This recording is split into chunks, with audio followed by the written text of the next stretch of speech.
अगर कोई शख्स ख्वाब में देखे कि क़यामत कायम है, अगर इस मुल्क का बादशाह नेक है तो दलील है कि अल्लाह पाक इस मुल्क के लोगों पर रहमत अता फरमाएगा। अगर इस मुल्क का बादशाह जालिम है तो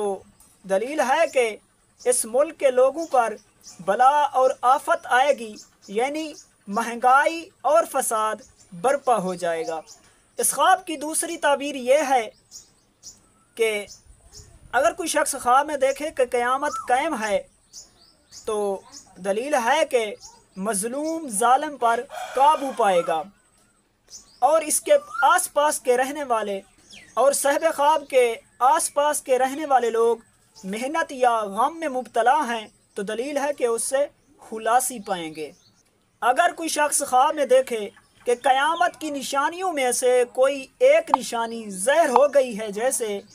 दज्जाल का यजूज मजूज का निकलना, सूरज का मगरिब से निकलना,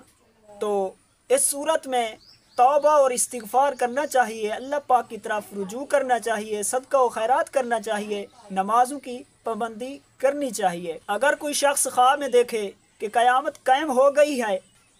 और इसका हिसाब लिया जा रहा है तो दलील है कि इसको नुकसान पहुँचेगा। अगर कोई शख्स ख्वाब में देखे कि क़यामत कायम हो गई है और इसके आमाल तोले जा रहे हैं, अगर नेकियां ज़्यादा हो गई हैं तो अल्लाह पाक का शुक्र अदा करना चाहिए और शुक्राने के नवाफिल अदा करने चाहिए, तो दलील है कि इसका अंजाम खैर होगा, यानी इसका साहिब ख्वाब का अंजाम अच्छा होगा। अगर इसके बरअक्स देखें, यानी साहिब ख्वाब देखे कि इसके अमाल तोले जा रहे थे और इसके गुनाह ज़्यादा हो गए हैं, तो अल्लाह पाक की बारगाह में तौबा करनी चाहिए, अपने गुनाहों की माफ़ी मांगनी चाहिए और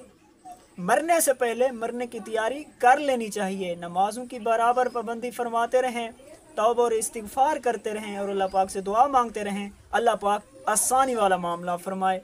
अगर कोई शख्स ख्वाब में देखे कि क़यामत कायम हो गई है और इसका नामा अमाल इसको दाएं हाथ में देते हैं, तो इस सूरत में अल्लाह पाक का शुक्र अदा करना चाहिए, बहुत ही मुबारक ख्वाब है। दलील है कि साहिब ख्वाब सीधे रास्ते पर है और इस्तकामत की दुआ करनी चाहिए।